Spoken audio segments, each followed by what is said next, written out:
Hello there, ATS EVS 105 students. Dr. Shragi here, and I'm walking you through the next lecture in our series of lectures that are about the scientific method. Remember, we've been talking about the scientific method. It's one of the big themes of the course. We talked about how a scientist formulates a question, how they use that information about the kinds of problems they want to address to come up with a set of hypotheses that they're going to be testing. Now we're going to find how you actually conduct your experiment. How do you test a hypothesis? And this is a little bit more technical than the other things that we've talked about in this string of lectures about the scientific method.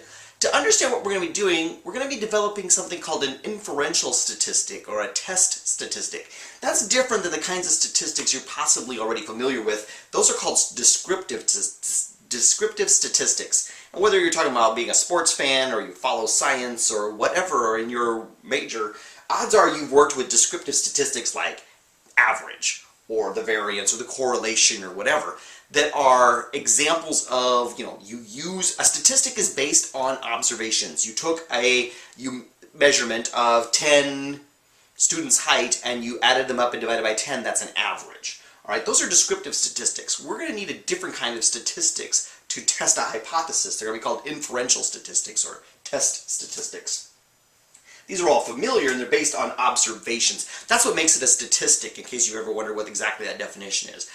Strictly speaking, a statistic is based on measurements or observations. We're going to need a new statistic that's going to be able to help us test a hypothesis and decide whether we're going to reject the null hypothesis or whether we're going to keep the null hypothesis. So let's make up a fun little kind of experiment that'll be sort of our thought experiment throughout this lecture here.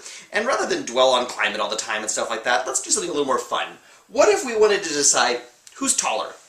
The mean Creighton student or the mean UNO student? Okay, well we could certainly write some hypotheses that would test that. Now I'm going to be making two hypotheses, H0, the null hypothesis, and HA, the alternative hypothesis here. And I'm going to use this symbol mu to mean the mean height of. In general, mu means mean in statistics. And when we say mean, students often get mean and average mixed up. Average is easy. Average is add them all up and divide by how many there are. It's a statistic. It's based on the observations. Mean is a real property. What is the mean height of Creighton students? It is an answer that we don't already know. If I already knew what the mean height of a Creighton student was, and the mean height of a UNO student, I wouldn't need to do this experiment. But I'd have to find all the Creighton students and all the possible Creighton students and so on. It's a hard thing to figure out the mean. Average just comes from a sample. So we're going to have to find a way that we can decide which of these two hypotheses is correct based on a sample of students at Creighton and a sample of students from UNO. Now, so we have a null hypothesis. That is the one that means there's no result. Nothing to see here, citizen, move along. Our null result would be that the mean height of a Creighton student is the same as the mean height of a UNO student. And our alternative hypothesis will be that the mean height of a Creighton student is not the same as the mean height of a UNO student. Notice that these two hypotheses have the properties that we like. They are exhaustive and they are mutually exclusive. One must be true and one must be false. Now, I don't know the mean height of Creighton students. If I did, I wouldn't have to do the experiment. But I can take an estimate of the mean, namely the average, by just taking a sample of Creighton students and computing their average height. Now, for complicated reasons, we're going to use the symbol y. Like y bar will be our average height of a Creighton student. Okay, in fact, for the purpose of this lecture, that'll get us far enough. Y bar will be our symbol for the average height of a Creighton student, or we can do the same thing for UNO students. We're going to go measure 10 UNO students and compute their average height, and we'll call that y bar UNO. You can picture how that could be done. That is not the same thing as the mean of a Creighton student, the mean height of a Creighton student, and that's not the same thing as the mean height of a UNO student. It's just an average, okay? But it's our best we can do. We don't know the mean. Now, y bar CU, the average height of those Creighton students, does depend very specifically on which 10 students from Creighton I chose. If I conducted the experiment a second time and chose 10 more students, I would get a different value of y bar CU, and for that matter, the same thing would happen at UNO. In fact, if I conducted that experiment lots and lots of times, we'd find out that there's sort of a distribution to the answer I would get for y bar. It would be clustered around whatever is the actual mean height of Creighton students, but if I made like a little histogram here, yeah, in this case I was saying that Creighton students, their mean height was about 170 or something like that when I made this graph. And most of the time, if I picked N Creighton students and took their average height, it's going to be near that mean. And if I took the average of a sample of UNO students, it's going to be near that number that is. But there could be outliers too. A small percentage of the time, I get very, very small average for the average height of Creighton students. Maybe I just happen to be picking 10 students who are very short, or maybe I happen to pick 10 students who are really tall. Maybe I happen to just catch the basketball team or something like that. So we have a range of possible answers. The average is going to depend on which ones we chose. That would be true in climate research too. I mean, it would depend on which data I was using and which stations and so on. And I would get a slightly different average temperature in Nebraska depending on which stations I chose to use for Nebraska, if I didn't want to use them all or whatever.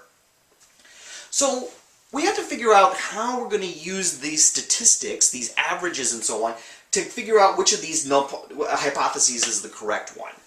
And we're going to say that we're going to worry about the null hypothesis. And we're going to say, what would it look like if the null hypothesis were true? Okay, how would that look, and how would that affect our, what we would observe when we took our observations of the heights of Creighton students and the heights of UNO students? Now, a better way to think about that null hypothesis is maybe to rearrange it, and instead of saying that Creighton mean height minus is equal to UNO mean height, what if we changed it so that we said the difference between the Creighton mean height and the mean height at UNO was 0? You're going to see that that's actually kind of a little bit handier of a way to write it. We don't have the means. If we knew the means, we wouldn't need to do the experiment. We'd already know whether the mean height was greater or not. But we do have the averages. So we could rewrite that to say, what is the difference between the average height of the Creighton students in my sample minus the average height of the UNO students in my sample? Okay, I could see that I could do that. And again, I could apply that to climate and talk about like the average. I want to know if the 1990s were warmer than the 1890s. And I could write that hypothesis as like the average temperature in the 1990s minus the average temperature in the 1890s was equal to 0. Okay, we could do this with medical drug testing and all that kind of stuff and so on. Well, here's the deal. Even if this null hypothesis is true, and there is no difference between the mean height of Creighton students and the mean height of a UNO student, the problem is this number, y bar CU minus y bar UNO, is not going to be 0 in general. And that's because the values of y bar CU and the y bar UNO depend on which students I chose. There's going to be a distribution, like a histogram, of what I'm going to get for that y bar CU minus y bar UNO, which is what we have on the horizontal axis here. And you'll see that lots of times we'll get some, and if H naught is true, the null hypothesis is true, most of the time we'll get near 0 difference between the two. But sometimes we will get a bigger difference, and sometimes we'll get a smaller difference. Sometimes the difference is positive, sometimes the difference is negative, and there's kind of a bell-shaped curve, a standard normal curve, to use the right word. There'll be a bell-shaped curve that describes the histogram at which this happened. So like if I took 10 Creighton students and measured and computed y bar CU, and I took 10 UNO students and computed y bar UNO, and I got a difference between those two averages of 0.25 centimeters, just a tiny difference there. Well, actually, if you look at that histogram, this is what we would expect the results to look like if the null hypothesis is true. Well, 0.25 happens a lot. That's well within the range of perfectly expected results, the difference between the two averages, if H naught is true. So it's pretty hard to say that H naught would be false based on these observations. These observations appear to be consistent with H naught. We cannot really reject H naught if the difference is so small. On the other hand, if the difference, I measured my 10 Creighton students, and then I measured my 10 UNO students, and I got an average difference of 17 centimeters, that's a pretty big difference in mean height. And if you look over here at this histogram, this is what we would expect the answers to look like if H naught is true. Well, 17 up here on this axis here, that's way over here off the side of the graph. That's so unlikely. If the difference between, if H naught is true, this is a ridiculously unlikely answer. And we got it? That doesn't seem very likely. So it's much more likely in this case that we can reject H naught. Apparently it's not true that the means are the same, which means that this diagram here isn't right. Oh, we can reject the null hypothesis, and then of course we get to accept the alternative hypothesis. But before we do any of that kind of stuff, let's take a quick little break here and just ask 2 quick questions here.